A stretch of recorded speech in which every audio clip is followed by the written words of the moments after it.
Welcome to Survival Theory. Today we're going to build a fire using all natural materials. Let's get started. Now for a fire you need three things: heat, oxygen, and combustible materials. The heat you provide with a lighter, match, maybe a ferro rod, maybe by rubbing two sticks together with friction. The oxygen is going to be in the air. Let's talk about the combustible materials.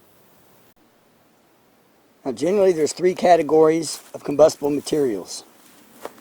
First, you've got your tinder. These are highly combustible. They will take a spark and ignite from there, therefore allowing your next stage, the kindling, to light. Now the kindling, very fine sticks, all the way up to about finger width. These will take a flame readily, and they'll burn longer and hotter than your tinder. Third stage is your fuel. These are the larger limbs from trees, maybe even logs. Those will provide your embers.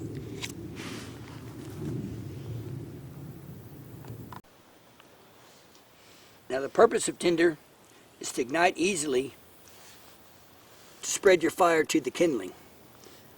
Now I've got some seed tufts here and shredded bark, and we can make a bird's nest out of this. Now it's called a bird's nest because it's supposed to look like this. This is an actual bird nest. Now if you find one of these in the wild, you can take some highly combustible material such as this, and there you go. That's what you want to do, a bird's nest.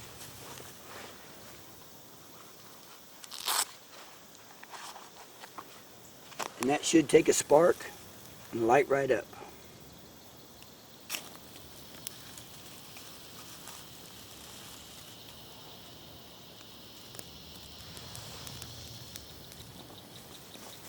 And that's the idea behind tinder. With this, I could easily catch on these smaller sticks. But let's say you just can't find a bird's nest. You have to build your own.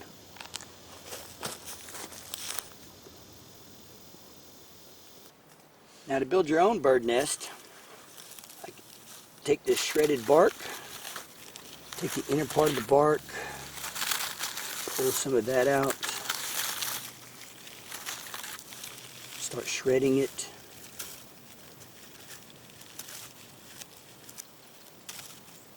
Now I'm trying to keep the length of these pieces, just shred them down so they're not as wide.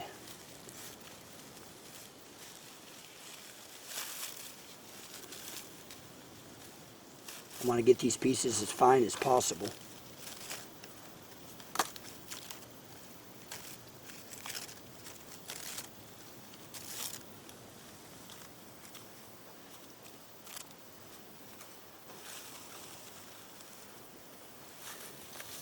I'll mix in some of this juniper bark.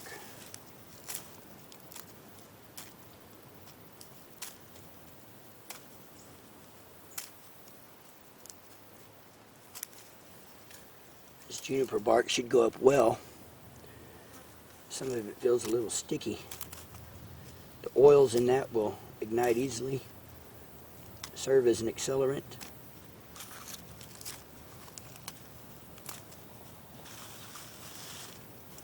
Now I need to finish processing this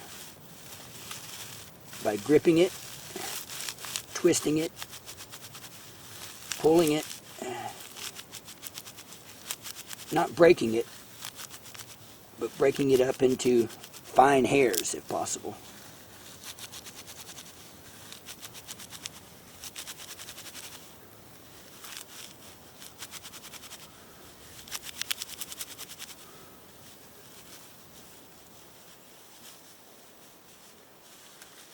And sometimes you might have to do this for a while because you really want this to take a spark quite readily. So the more it's broken up, easier it will be to light.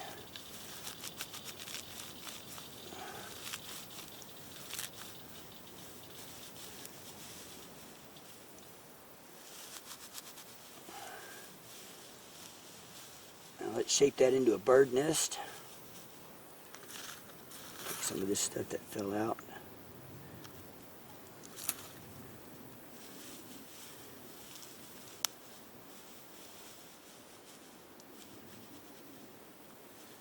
I've even got some of those seed tufts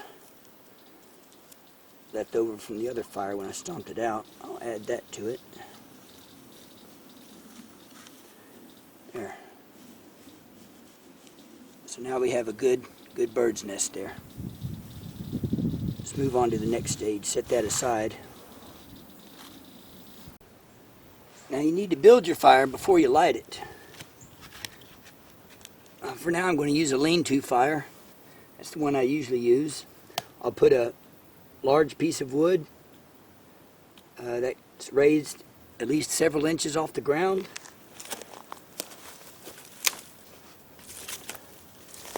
Then I'll use some of these larger fuel pieces on the base to keep my bird box off the ground, my bird's nest off the ground. The ground may be wet. You don't want that getting wet. So I can set that there.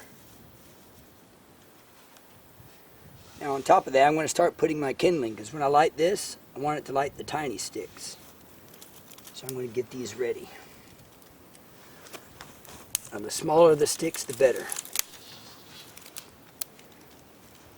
I usually have a mix if the bird nest is going well.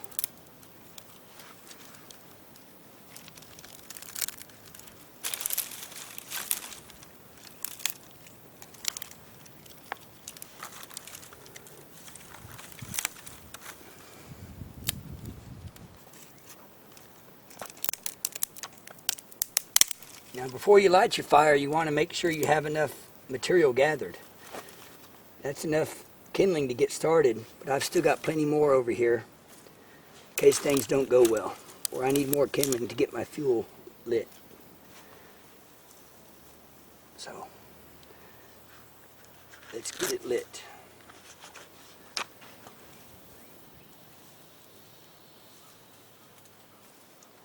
Now I haven't covered this because it may be necessary to pull this off and blow into it to get it lit well. But hopefully we won't need to do that. There we go, we've got a flame.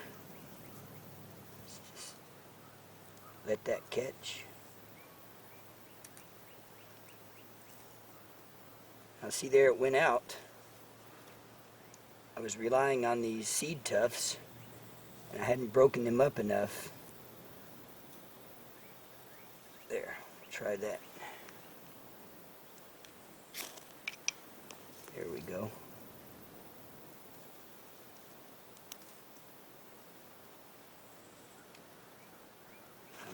Let this bird's nest start burning well. Start introducing sticks on it.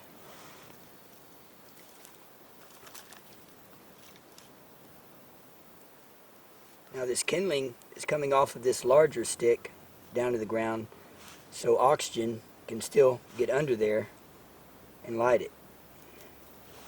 And it's not too thick. Oxygen's able to permeate throughout the whole structure. Now I can add some more kindling using larger and larger pieces. And in no time you can be putting logs on there.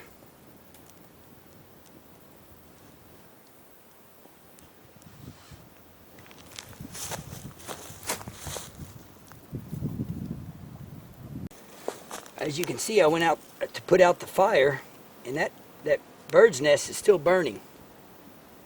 That's great. That's great.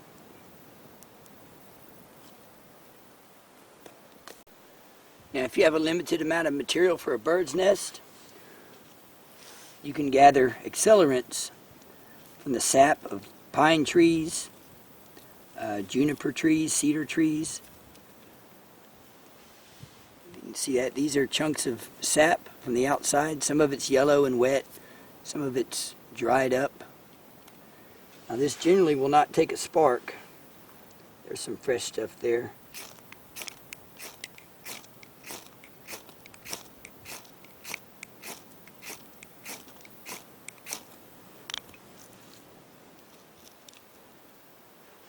But once touched by flame, it's kind of windy. Let's see if I can.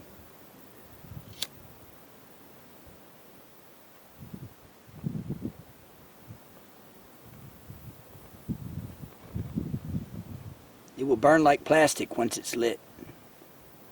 Very, very hot. That will help get your fire going.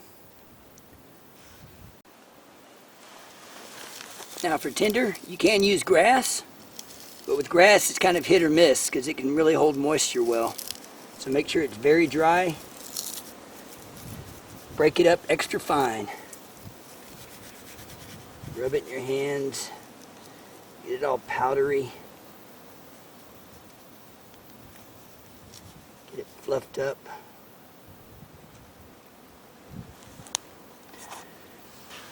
And sometimes it will take a spark, sometimes it won't.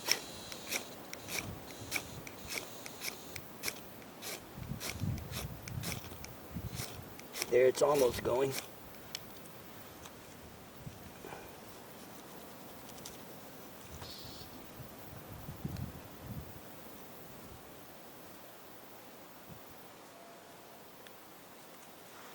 See if that works.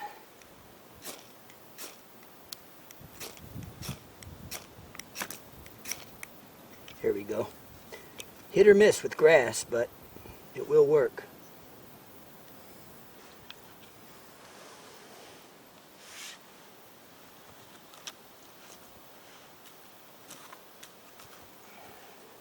Now, of course, the seed tufts, if they're dry, they go up the slightest spark.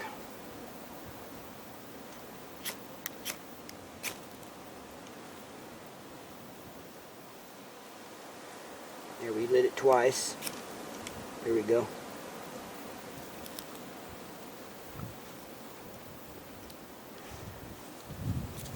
Another alternative on this bark, you can shave that bark. Just get your 90 on your knife.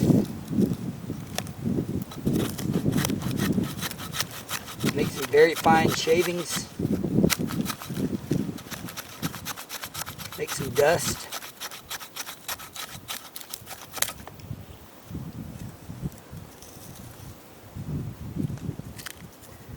That'll help you process it a lot faster.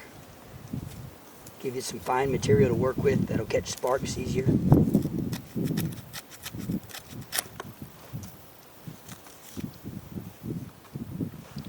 Also, you can scrape a stick.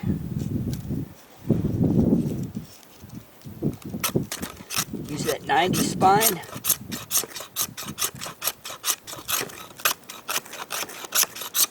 Get that bark shredded up.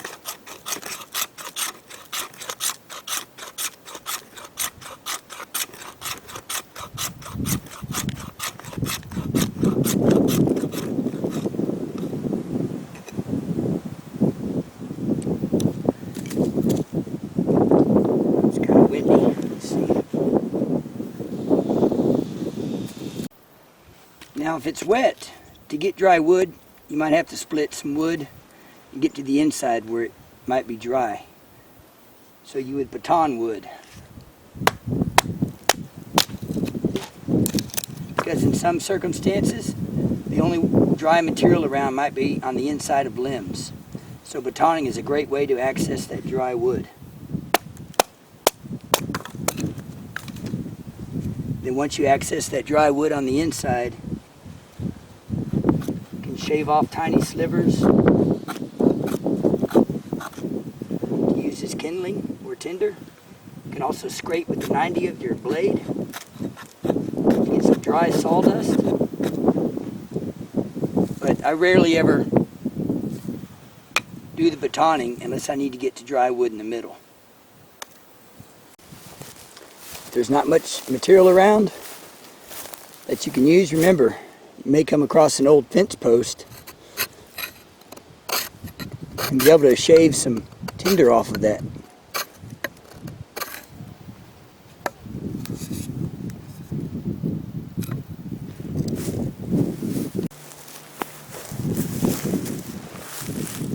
You may find some old cow manure. Sometimes that will take a spark as well, but it has to be really dry.